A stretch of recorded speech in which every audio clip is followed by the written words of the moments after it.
আজ থেকে সোমবার পর্যন্ত দক্ষিণবঙ্গে হালকা বৃষ্টিপাতের সম্ভাবনা। মেঘলা আকাশ থাকবে সোমবার পর্যন্ত। ৬ ডিসেম্বর থেকে ফের পারদ পতন হবে।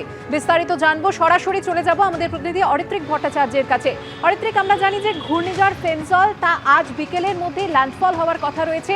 তার জেরেই কি এই বৃষ্টিপাতের সম্ভাবনা, কি বলছে আলিপুর আবহাওয়া দপ্তর? ক্যান্সারে নেই আর ভয়, NCRI এ হবে এর জয়। আপনাদের ভরসায় নেতাজি সুভাষচন্দ্র বোস ক্যান্সার হসপিটাল। একেবারেই তাই। দেখো, ঘূর্ণিঝড় ফেইঞ্জল যদিও দক্ষিণ ভারতে আজকে বিকেলের মধ্যে দুপুরের পর তার ল্যান্ডফল হবে, আছড়ে পড়বে। অবশ্যই এটা এতটাই দূরে, তার ফলে যেটা চলছে আমাদের রাজ্যে সেটাকে পরোক্ষ প্রভাব বলা চলে। ফেইঞ্জল মহাবলীপুরমের কাছে দুপুর থেকে বিকেলের মধ্যে তার ল্যান্ডফল হওয়ার সম্ভাবনা রয়েছে এবং তার জেরে প্রচুর পরিমাণে জলীয় বাষ্প আমাদের যে দক্ষিণবঙ্গের যে পরিমণ্ডল তাতে ঢুকে পড়েছে এবং তার জেরে আমরা যেটা দেখতে পাচ্ছি, কলকাতা সহ উপকূলবর্তী জেলাগুলোতে হালকা, অতি হালকা একটা বৃষ্টি সকাল থেকেই শুরু হয়ে গিয়েছে। এখন যে সময় দাঁড়িয়ে তোমার সঙ্গে কথা বলছি তখনও কিন্তু কলকাতায় হালকা বৃষ্টি চলছে, উপকূল জেলাতেও বৃষ্টি চলছে এবং এরই পরোক্ষ প্রভাবে যেটা দেখা যাচ্ছে যে তাপমাত্রাও বৃদ্ধি পাচ্ছে। যে মূল বিষয়টি ঘটেছে, আজকে যেমন কলকাতার সর্বনিম্ন তাপমাত্রা 22.4 ডিগ্রি। আমরা গত কয়েকদিন দেখেছিলাম হচ্ছে 20-র নিচে নেমে গিয়েছিল তাপমাত্রা, গতকাল থেকেই সেটা ঊর্ধ্বমুখী হয়েছে।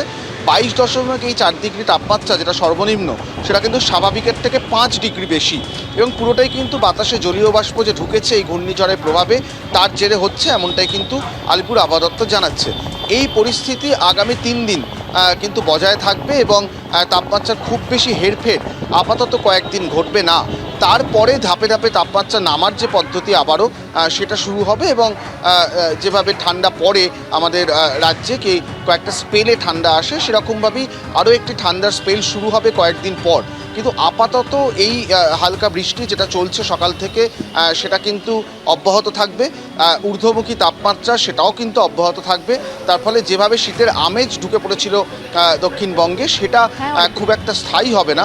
যদিও যেহেতু আকাশ মেঘলা, দিনের তাপমাত্রাও খুব বেশি বাড়তে পারছে না, তার ফলে দিনের বেলা প্রবল অস্বস্তির কোনো কারণ ঘটছে না। তবে সর্বনিম্ন তাপমাত্রা কিন্তু স্বাভাবিকের থেকে অনেকটাই বেশি থাকবে আগামী 3 দিন। ধন্যবাদ অরিত্রিক।